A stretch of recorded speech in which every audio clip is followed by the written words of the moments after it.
So we go on with the last presentation. This was a long marathon of presentations, and the last one is about athletes with valvular heart disease. So how to recognize and how to manage athletes with valvular heart disease for sports eligibility. So I would like to go a little bit back to the physical examination of the athletes because the physical examination and the clinical history are the first points for the evaluation of athletes, and we don't have to forget this. We have imaging modalities that are astonishing, but we always have to start our clinical evaluation with our stethoscope, and we have to interpret findings in order to ask for appropriate imaging. So how can we describe a murmur in a physical examination? How is identified an abnormal murmur during a physical examination? We can easily use the rule of the 7S. So there is a simple rule to recognize an abnormal murmur, the 7S.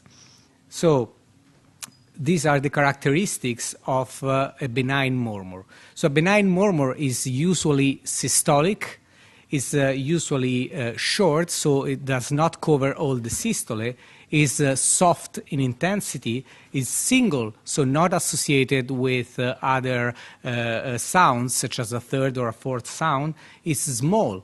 This means that the area where you can hear it, it's only limited to one space, and it's sweet, so it's not harsh sounding, and is sensitive to maneuvers. So when you hear a murmur and you move the athlete and you put him in a sitting position, you will usually hear a decrease in the murmur. If the murmur increases, this means that it's a pathologic murmur. So these are the characteristics associated with a benign murmur. When you don't find these characteristics, you are allowed to ask for additional evaluation, and you are allowed to ask for an echocardiographic examination. What about the prevalence of valvular heart disease in the athletic population? We are talking here about the competitive athletes, so most frequently those in the young age between 15 to 40 years of age. And we did a study in our institution that was published in BJSM in 2017, where we evaluated more than 2,000 athletes with a complete cardiovascular examination, of course, including also echo. And we identified valvular heart disease in 1.6% of our population. And which were the conditions that we most frequently found? Those were mitral valve prolapse, of course, is one of the most common valvular abnormalities, and bicuspid aortic valve. So today I would like to discuss with you only these two conditions because they are the most frequently found in the young competitive athletic population. And to discuss this condition, I would like to show you a couple of very brief cases to better explain the appropriate management. So the first one is a 40-year-old soccer player with a family history of hypertension and coronary artery disease. He was completely asymptomatic, and on physical examination, he had a mid-systolic click plus a mild systolic murmur, and the blood pressure was 140/90. So this could be considered as an abnormal murmur. Why? Because it's associated with a click. So when you find a murmur that even if it's mild is associated with a click, it's better to ask for an echo because you can find something. So we did an echo, and this is the echocardiographic examination. You can see that the LV diameter was 45 millimeters. LV wall thickness was 12, so a little bit a concentric hypertrophy in this young individual. LA size was 38 millimeters. The aortic root was 34, and ejection fraction was 66%. So normal ejection fraction. Going in the short axis, we found that the aortic valve was abnormal. There was a fusion between the left and right coronary cusps with a raphe here in this position. Yeah, you see a raphe here in this position. And so you have a single anterior leaflet and a posterior leaflet, so a bicuspid aortic valve.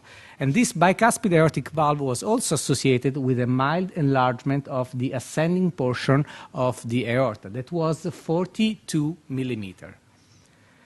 On Doppler examination, the maximal velocity on the aortic valve was 2.3, which was a little bit increased because usually you have velocities below 2 meters per second.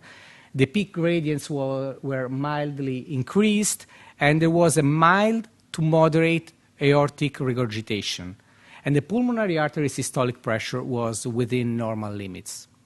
So the question is, how would you manage this 40-year-old soccer player with bicuspid aortic valve? Would you allow him to continue with training and competition, or would you stop him? So the question is for you. Who is for sport competition allowed? Somebody, Danny. And what about sport competition restricted, only leisure time? Okay.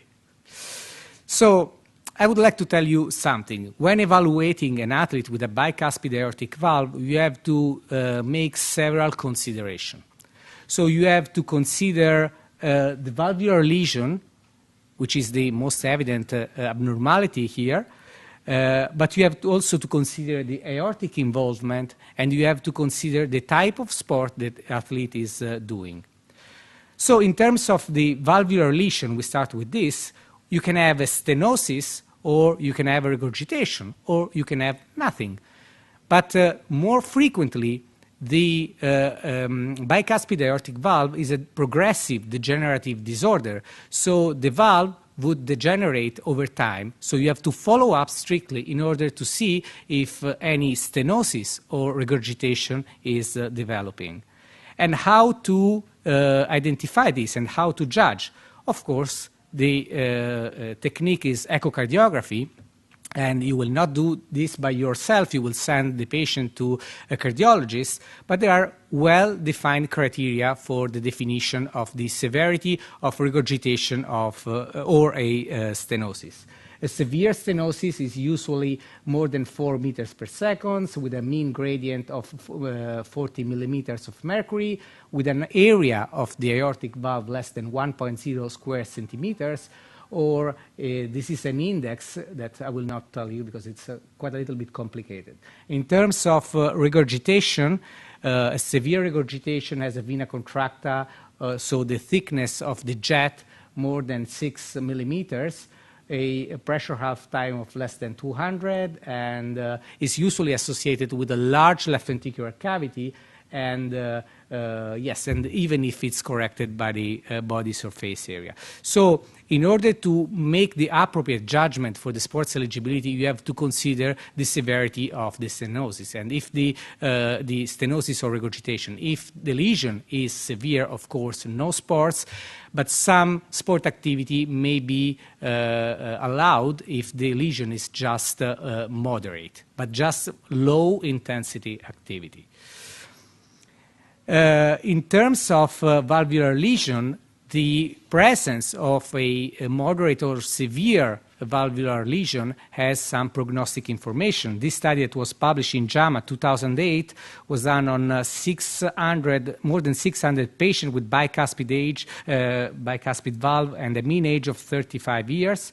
They were followed up for 9 years, and primary cardiac events occurred in 25% of patients. And the risk factors to develop events were, of course, the older age, but the presence of a significant stenosis or a significant regurgitation.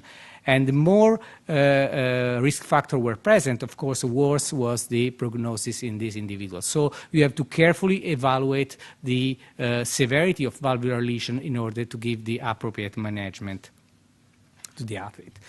The second point is the evaluation of the aortic involvement. This is an example of an athlete with a bicuspid aortic valve, and you can see a significant aneurysm of the ascending portion of 48 millimeters. Why a patient may develop aneurysm of the ascending portion of the aorta? While patients with tricuspid aortic valve have a medial layer of the aorta, which is characterized by smooth muscle cells and a strong framework of collagen and elastin fibers. In patients with bicuspid aortic valve, the medial layer of the aorta is a little bit different, and there is a disruption of this framework of collagen and elastin fibers, and this associated with abnormality in flows in the aortic valve may lead to a further dilation of the aortic wall and further dilation of the aorta and risk to have complication. Here is a study that was published in 2011 about more than 400 patients with bicuspid aortic valve that were followed up for 16 years. And as you can see here, out of this population, 2 patients developed an aortic dissection, and those patients had an aortic diameter of more than equal or more than 50 millimeters. But the other point is that over time, most of the patients developed an enlargement of the ascending aorta. So this is a progressive disease that can worsen over time. And you always have to follow up very carefully these individuals and follow up to see if there is an increase in the size of the aortic root or the ascending aorta. So in these terms, what is the normal size of the aortic root in athletes? So as you can see here, this was a study published in 2010 in JACC by Professor Pelliccia, and you can see that very rarely athletes have aortic root dimension more than 40 millimeters. So this was the 99th percentile. Male athletes may have large aortic root compared to female athletes, but however, the upper reference value is 40 millimeters. So above 40 millimeters is rarely seen and should be considered like a pathologic enlargement. So what do the guidelines say? The American guidelines say that with a diameter of 40 to 42 millimeter of the aortic root or ascending aorta, we have a mild dilation. With a 43 to 44, we have a moderate dilation, and more than 45, we have a severe dilation of the aortic root. Of course, if we have a severe dilation, no competitive sport is allowed. If we have a moderate dilation, you can consider in some individuals just low intensity of activities, and with individuals in the 40 to 42 millimeters, you can allow maybe low to moderate intensity sport activities. What I would like to suggest is not just to evaluate the absolute values of the aortic root, because the aortic root can change in relation to the body size of the athlete, and of course in terms of the gender and the type of sport participated. So what you have to do is I suggest to use the zeta scores that more precisely define the size of the aorta. Because when you are using zeta scores, the zeta scores take into account the age, the body surface area, and the gender. The zeta score gives you the expected dimension of the aorta, and so based on the expected dimension and the observed dimension, you can see how your athlete is deviated from that observed dimension. So in our case, the case that I showed you, the dilation of the aorta was 42 millimeters. And so you can see that the expected size was 34 millimeters in a 40 years old athlete. And so we had a 3.1 zeta score in this athlete. So what do the guidelines say? They say that when we have from 2 to 2.5, the dilation is mild, and you can allow some mild to moderate activity. When you have a moderate dilation, 2.5 to 3.5, only mild activities can be allowed, and when you have severe dilation, of course, no activities. The third point is the type of sport that the athlete is doing, because you have to consider about the blood pressure, about the behavior of the blood pressure during exercise, because a sudden increase in blood pressure may have pathological effects on the aortic size. So you have to consider the hemodynamic impact on the left ventricle of the increase in blood pressure and about the valvular lesion. You have to consider the effects of blood pressure on the thoracic aorta, and you have, of course, also to consider the risk of body collision, because you have also a pathology in the medial layer of the aorta. So in sports that are at risk of serious collision, such as in this one that you see here, there is a risk of aortic dissection. So going back to our athlete, we have a 40-year-old player with 42 millimeters of ascending aorta and bicuspid aortic valve. What we did was to restrict competitive activity because he had mild to moderate valvular disease, he had stage 1 hypertension, had a significant dilation of the aortic root in terms of zeta score, and the sport activity was at risk because he was a soccer player and there is always a risk of contact and body collision. So we restricted him from training and competition. Second clinical case, this is a 45-year-old runner, negative family history, and low cardiovascular risk profile. He just complained some palpitation, and on clinical examination, he had a systolic murmur of 2/6 associated with a mid-systolic click. So again, this is not a normal finding, and when you hear a click, you can ask for an echocardiographic evaluation. This is the 12 leads ECG, and the ECG was absolutely normal, so on baseline condition, no abnormalities. And this is the echocardiographic evaluation. So what you see here, you have a left ventricular diameter of 60 millimeter, which is upper limits, and you see a 12 millimeters left ventricular wall thickness. Left atrial size is 42, so just mildly enlarged. Ejection fraction is 65%, and pulmonary artery systolic pressure is within normal limit. But if you look carefully to this examination, you see that there is an abnormality in detail. This is the mitral valve, this is the anterior leaflet, and this is the posterior leaflet, and you see that there is a mitral valve prolapse. So the posterior mitral leaflet is going inside the left atrium for more than 2 millimeters during the systolic phase. Okay, so this is the definition of mitral valve prolapse. This is confined just to the posterior leaflet. This is the three-chamber view, the apical long axis, and you can see that there is a prolapse here of the posterior leaflet, and here there is a mitral regurgitation, and the jet, when you have a mitral valve prolapse, is usually oriented in the opposite direction of the prolapsing leaflet. So here you have a posterior leaflet and an anteriorly directed mitral regurgitation jet. And here you see the spectral Doppler, and we define this mitral regurgitation as mild to moderate, so an intermediate degree of mitral regurgitation. In order to better understand how the athlete was doing, we decided to perform an exercise testing, and this is what we could see on the exercise testing. So at peak exercise, you can see that there was a non-sustained ventricular tachycardia composed of 3 beats with right bundle branch block morphology.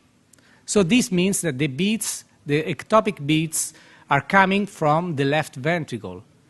And if you look carefully also in the limb leads, you can see that in AVF you have negative voltage. This means that the arrhythmia is coming from the left ventricle, but from the infero-posterior wall of the left ventricle. Here is a 24-hour ECG monitoring, and here we had this, 500 PVCs, 10 ventricular couplets, and 1 non-sustained ventricular tachycardia. So what about sports eligibility in this athlete? We have a 45-year-old runner with mitral valve prolapse, mild to moderate mitral regurgitation, and complex ventricular arrhythmias. So who is for yes and who is for no? Who is for yes? Sport activity allowed? Nobody. Somebody. Okay. And who is for no? Okay, some just don't have opinion, but it's okay. It's the reason why we are here discussing about this. Mitral valve prolapse has been reported as a potential cause of sudden cardiac death. And in the study that was published by Meron in 2006, the mitral valve prolapse was the cause of sudden cardiac death in 2.4% of young competitive athletes. And more recently, Professor Basso from the University of Padua reported that mitral valve prolapse was the only abnormality found in 7% of young adults dying suddenly.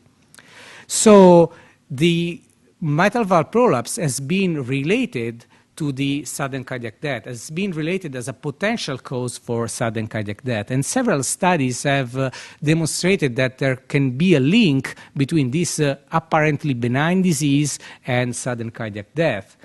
Indeed, in 2013, this study published in JACC reported that there is a malignant phenotype of mitral valve prolapse, which is usually characterized by a bileaflet prolapse, female gender, and frequent PVCs, and this malignant phenotype is associated with sudden cardiac death.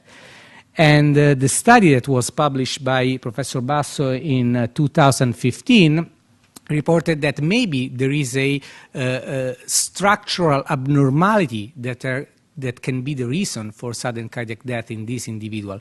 Indeed, in this study, they analyzed both individuals who died suddenly with mitral valve prolapse, but also living patients with mitral valve prolapse and ventricular arrhythmias. And in these patients, they were able to observe areas of scar inside the left ventricle in the infero-posterior wall of the left ventricle. So in the areas that were close to the mitral annulus or close to the posterior mitral papillary muscle. So maybe the effects of stretching in the mitral annulus or in the papillary muscle may cause some fibrosis within the left ventricle. And this fibrosis may be the substrate for malignant ventricular arrhythmia. So what about the sport eligibility in this athlete? So actually, there are no specific recommendation in terms of American College of Cardiology, American Heart Association, and the European Society of Cardiology in terms of patients or athletes with this malignant mitral valve prolapse. However, the European Society of Cardiology, so our guidelines say that if mitral valve prolapse is associated with syncope, family history of sudden cardiac death, complex ventricular arrhythmias or supraventricular arrhythmias, long QT or significant MR, so no competitive sport should be suggested. And on the other side, in the American College, American Heart Association, don't have specific recommendation for mitral valve prolapse, but if you look at the recommendation for athletes with non-sustained ventricular tachycardia and structural heart disease, such as, for example, a mitral valve prolapse, there is indication to do only class 1A sports. So, in conclusion, in individuals that have mitral valve prolapse and some degree of mitral regurgitation with a moderate degree of mitral regurgitation and ventricular arrhythmias, you would better restrict sport activity because this could cause a progression of the ventricular dilation and can cause malignant ventricular arrhythmias that can lead to sudden cardiac death. Thank you for your attention. Very much appreciated. And obviously, great appreciation for your participation. You were a selected people that really understood that this course was really something good, because the scientific content of the course was really, let's say, I'm biased, but it is really excellent in terms of scientific level of the speakers and clarity of the presentation, and particularly the content that has been provided.